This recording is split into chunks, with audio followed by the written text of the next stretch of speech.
Welcome to Empowered to Grow, the podcast. I am your host, Hanan Basha, the business doctor. Following our conversations with empowered women who woke up one day and consciously claimed, I am more than enough, I am worthy, I am empowered to grow. And along their empowering journey towards realizing their own potential and their quest for growth, they became a beacon of hope and guidance for others. May you also find your inner power to grow. Hello again, everyone, and welcome to our Unchartered discussions episode of Empowered to Grow podcast. This is your host, Hanan Basha, and I'm still with one of my dearest friends, Anika Luthra. Hi, Anika. Hi, Hanan. We're continuing the conversation because I wanted to delve a bit deeper into something that Anika does on a daily basis, and that is the basis of her business creative notions. And it is about research and strategy and looking at your business and setting up the business foundation in a way that is not only right for you, but is also right for the market you're in, the field you're in, and everything else. And I think this is where I wanted us to start the conversation, Anika. Not a lot of people spend enough time to set up the foundation. And that's why we see a lot of quick failures in a very short period of time. So if we are to say, I call it the business DNA, like we have to set up the DNA in a way that empowers us to grow, essentially. And it is about, you're talking about your vision, your mission, who your customer base is, who are you looking to serve, but also how are you serving them? What are you offering them? And starting with why are you doing it? And I think this is an element you started talking about even because of the coaching part that you've got, that you started also working from that perspective. So what are your insights if we're talking about that start, the basics? So on the basics, I think people get, especially at the start of their setting up of their business, they get so bogged down around designing or creating the product or the service that they're bringing to market, right? Yeah. Focus goes over the product development or the development of the services, the offering that is being put together. And then they get bogged down with all of the how, the marketing behind it. But what is often overlooked is the why, which comes before it. Yeah. The why is that foundational stone over which the what and the how not just sits and gets defined, but the right way of doing it or the ideal way of doing it. Mm-hmm. There is no perfect way, but the right and the ideal way that aligns what it is that you are solving in terms of the problem that is being addressed through your product or your service offering, but also who is it for? Yeah. Another myth that many people at the start of their business think is that their product and service is for everyone. You can't serve everyone. Yep. You can't. I got held up there for about a year. I'm serving all the women of the world. No, you shouldn't. Yes, I can. Yeah. Well, being able to is different than should you actually do that from a business perspective. Yeah. It's the essence of the brand or the company or the offering gets diluted if you're trying to serve everyone.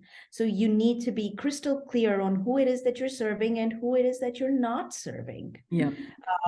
Because then your focus comes down to whatever niche it is or whatever segment it is that you're serving. Thereby really going deep into understanding what are their needs, what are their wants, what are their expectations. Think about it. We live in a world with diverse cultures, mm-hmm. diverse ways of thinking. Think about it logically. How is it even possible that you're going to be able to serve that diversity of cultures in thinking patterns? People mm-hmm. make decisions in different ways. Yeah. They purchase things in different ways. They put in their commitment to products and service relationships in different ways. They spend money in different ways. They speak different languages. It is very important to really come down to getting into the minds of your customers. And the more clearly defined that customer segment or segments is, the more focused you can be in digging into their needs and their expectations. And that's what we do at Creative Notion. We use research to help the brands and the companies to clearly define their why, their purpose, the meaning of their existence, which is not just about solving a particular problem, which probably various other solutions in the marketplace already do, but it's about meeting those, providing those solutions to the people that has been defined within your customer segment in the way, through the messaging that you create, through the story behind your why, which is through the story behind your brand, which is driven by the why, that you're able to then really connect with your customers so that they don't buy that product or that service or connect with you for one time today, but it nurtures into a meaningful relationship for a long time. Right. Which again is the goal of every business. And the point is also that I know that you work on, and I know that I'm a strong believer. I know that I'm a strong believer, and that I strongly believe in, is that why is very subjective. I mean, it is really dependent on you, what you're bringing to the world, your personal experiences, your tacit knowledge, which is your working experience on all of this. And that impacts how and what you deliver to the world in terms of a product or a service. And you have to take that, I want to say, kind of foundational step before embarking on the next one, because that could alter your view. And if you're doing it just because, oh, there's a gap in the market, or because I want the money, that is not a drive to keep you going for a long time. That's not what builds up a sustainable business. Right. Absolutely. Absolutely. And this is why at Creative Notion, we don't just work with the brands or the companies and the scope or the problem that we have at hand, but we actually work with the mindset of the leadership that is navigating the vision of that business that will come out of defining that why. Because the vision of the business is so closely aligned with the values and the belief systems of the people that are driving that ship. Right? They're the navigators of the path that they're going to take in order to come up with the product or the service offering. How is it going to be priced? How is it going to be packaged? Who is it going to be served to? We create limitations on the development, the scope, the scale, and the progress of the business based on what we believe. Yeah, that's true. Thereby, it is so important to also understand your personal why. And to understand what are those belief systems that are empowering you. So that you can leverage them into your business. You know, again, being a business owner, being an entrepreneur, being a leader in a business, when you're trying to not just launch a business, but grow and scale your business, we're again talking about taking those risks and going out to explore some uncharted territories. And if you are a person who is extremely risk averse, who comes from perhaps a culture of scarcity, of limitation, you're not going to be able to, the lens is not going to allow you to be able to have the possible vision that you can have for your business. And thereby you might end up sabotaging the future of your business. Thus, we work not just with the brand on its own, but the people that are leading that brand. Another Sure. thing over here that is, important to note, and I've learned along the way, is founders, especially, are, they're in love with, what they put together, what they create, what they build. It's their baby, right? Yep. But it is important to not get obsessed with it. Yeah. Be passionate about it. And that's where the why helps you. The why helps you with keep nurturing that passion. The what and the how becomes That could shift and that could change. Yep. You can design your what and how based on the passionate why, instead of just obsessing about the what and the how. Yeah. Because that'll only get you so far. And it also, won't get sustainability. And what's also important is, as you said, that gets you so far, but more importantly, markets shift, the dynamics change. I mean, we've seen that with the lockdown. For those that are still holding on to this is the way we do business, and this is what all we can do and what we can offer, did not make it. You need to be adaptable. You need to be able to be agile enough to pivot when the market needs. It is about being very connected with your market. And now that's why another element of it is your digital footprint and your ability to be interactive with your target segments. So you know what they're needing. This, I think Tony Robbins and Dean Graziosi speak of the concept of build it and they will come era is over. That's not the way it is. And there are a few, and also, as you said, accepting the fact that there are things that will not work because that's just not what is needed right now, or that's not what the specific culture of those segments is what's needed. There are offerings that I said, okay, this is it, I'm getting the vibes, this is the feedback I'm getting, and then I offered something is like, ooh, tumbleweed in the desert kind of a thing. I'm like, what just happened there?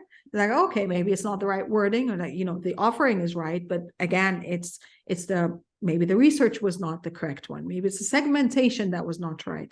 So there are so many elements, but you need to be open to investigate them and spend some time working with you, for example, to be able to really pinpoint what should you bring to the world.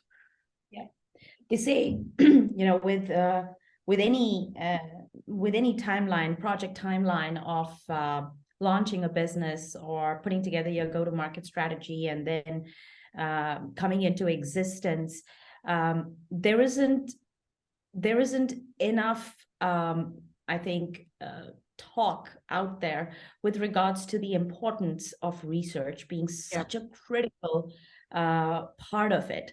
In a timeline, irrespective of the phases of putting together your strategy and then coming up with your campaign or coming up with your launch plan, the most amount of time should actually be spent before that on research, on understanding what it is that we want to do, why do we want to do it, who do we want to do it for, thereby the coming together with a strategy that makes sense, right, for the people that you're serving, and in the channels, in the mediums, in the ways, in terms of the story or the messaging that you put together to then connect with that audience. Research is literally the foundation of the building that you're setting up. If that foundation is not strong, you might be able to build one floor up there. You might even be able to build 2 floors up there. But the moment you decide to go severely multi-story, that foundation is going to start seeing cracks. Yeah. And research, enables you to be able to keep building because your foundation is set on your markets, on your products, on the way that you want to show up for your customers. And that supports you as well with the other elements of your operations and your hiring, and how big you need to be, and whether you need to even the business model, whether, like for me, when I was setting up the Business Doctor, the view was always, yes, I want to do amazing things with this business and reach as many people as I can. But to start with, it's a boutique. advisory firm, which means that I'm not going to have a lot of overheads. I'm not going to be hiring full-time employees at this point in time, but I will grow a network enough with other service providers that I can tap into and, work together on project basis. So that also was determined because of the understanding at the beginning of who am I and what am I offering and what are my limitations, as you said, but also what's my vision for the business. And this needs to take some time before I grow it that way, whether vertically or horizontally. And that's as well because a lot of companies, and this is where, from my perspective, where some of the crashes happen, especially when we're talking about startups and stuff, is like, oh my God, okay, this got traction. Let's go. We got some money. Let's grow faster. Let's grow bigger and everything. And as you said, the foundation itself starts to crack very, very soon afterwards, because it was not built up right. It was not built up strong from that perspective. It was just like, woo, let's explode across the thing. And then it just gets top heavy. Absolutely. I'll confess, I've made the same mistake, myself at the beginning. At the beginning, it was, just one woman show. I was doing everything by myself. And, I had a customer base enough that I was ready to now scale up. I was ready to hire some people to help me support some of this growth and scaling that I wanted to do. I didn't spend enough time on going back to my why and my intentions. And I started focusing on the what and the how. And I started, just following up on what it is that we hear in the marketplace. Well, we got to hire somebody for social media. We got to hire somebody for the website. We got to hire somebody for this, for that. And I started doing this, losing sight of my why. I hired the wrong people. Well, people that were not the right fit. And, I got burnt a little bit along the way. Of course. So, and that's where I had to put a stop. I had to pause, and I had to sit with myself and go back and say, wait, why am I doing this? Yeah. You have to do that, because here what I had done was I had again had this for a brief period of about 6 to 8 months. My view had shifted from my intentions of the business, my passion of the business, to all of these goals, financial goals and business goals that I set up. And I said, well, I can't do this all by myself. I need people. That was not the wrong thing. Yes, need people. All right. But not going back to my why, I ended up hiring people that were not the right fit. Yeah. And that costed the business. Sure. And that's where I had to put my foot down, take a step back and look at this big picture and go back to my why. And that's the power of the why. The why is your guiding force, when things don't work out, because it's that reminder of how to change or reset or redo something. Yep. The why keeps your customer, keeps your market at the core. When you start obsessing about things, it's not your market, it's not your customer, it's not your business. You are at the core. And that's the wrong way to go. Don't make it about yourself. It is about your business. It's about the work that you're doing. It's about your customers. It's about their needs. Yeah. And with being passionate, you leave room to pivot and stay agile. Otherwise, with being obsessed, what happens is you shut your eyes and you shut your ears to what the market is saying, because you're just focused on doing this for yourself. Yeah. Yep. And I think we have to note that Simon Sinek, Start With Why, is also a very important and fundamental place to start, because he was one of the few people, if not one of the only people, that started talking about that, even in a corporate world. And he was like really resisted and attacked by saying, why? We're doing this for whatever the shareholders want or whatever. It's like, no, stop. Why are you doing this? And why are you, offering this as a service or product or anything else? Okay.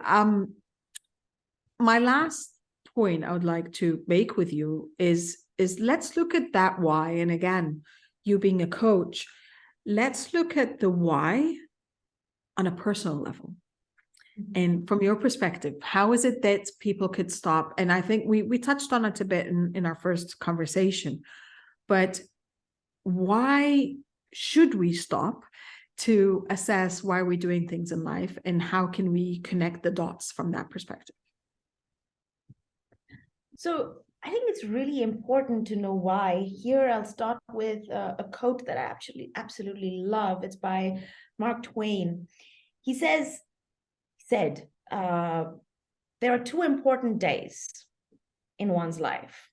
The day that you're born and the day that you know why. Yeah.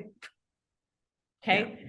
And that, in a summary, for me is just so powerful, because we're all born into this world.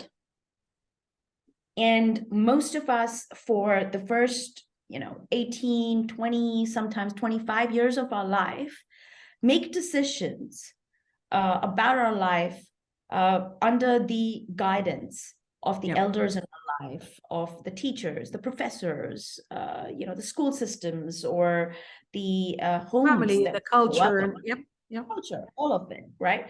Now, it's not to say any of it is right or wrong. Again, they're giving us the guidance based on what is the best that they know, exactly. Right? But the world today has just changed so much, thankfully, with regards to why can we not just stop and question why?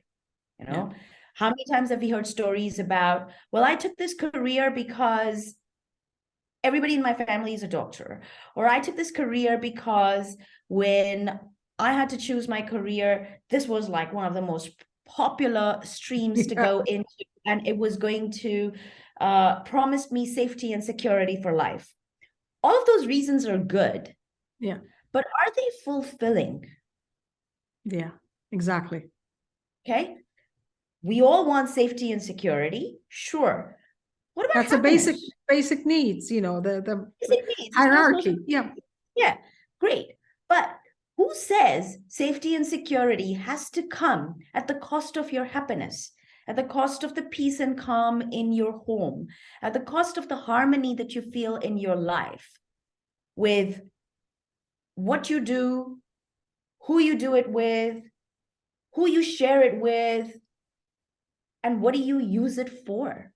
Yeah, that's true. The other thing is, many of us come from cultures or upbringing where we say safety and security. Okay, safety and security until the time we get to 50 and 60 and 70 and 80. Yeah. You know what? Life is over, and it's like, I didn't get to live that. What do you do with that safety and security? Yeah. So here, I think it is important, the question that you asked in our first segment on, imagine you're 90 years old. Look back at your life. What would you be thankful for? What would you say? What would you thank yourself for? And that is so powerful, because one of the things for me in my life has been, while I've stumbled along the way, and, I've done all sorts of, I've made decisions that have probably not been the right ones for me. My life has taken different turns. All of that has happened, sure. But one of the things that has always been important and key for me is, if you're not happy, change it. Whatever it is, whatever it is, the place you live, the relationship you have, the job that you have, the career that you're in, whatever it is. And we're not saying change is easy. We're just saying it is possible. It is possible. And and even if it's not 1,000% of a change, elements of it can change. Absolutely.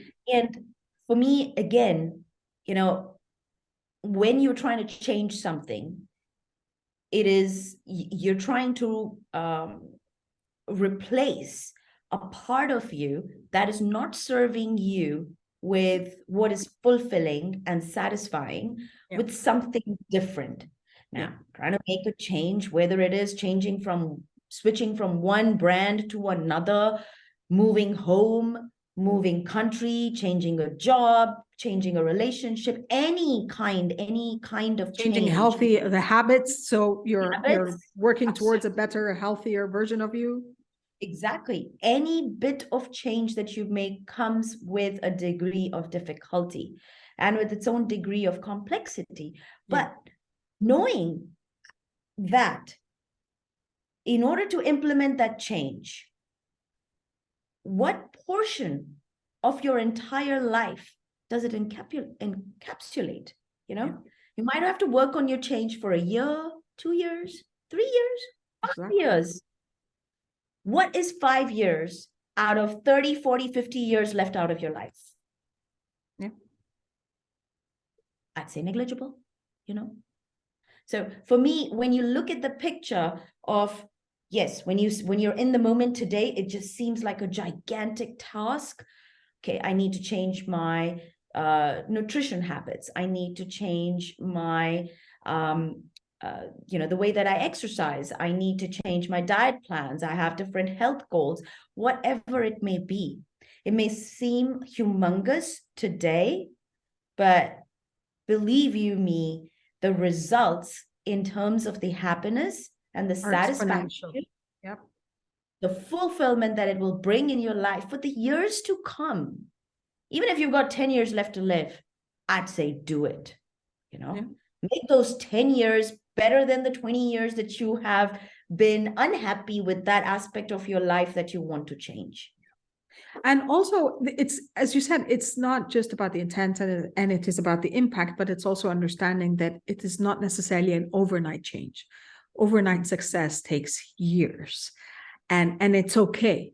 But because you are clear on your why, so going back to our foundation, and because you are clear on where you want to go, then that is worth the effort and the time and the energy it will take to reach that goal for you.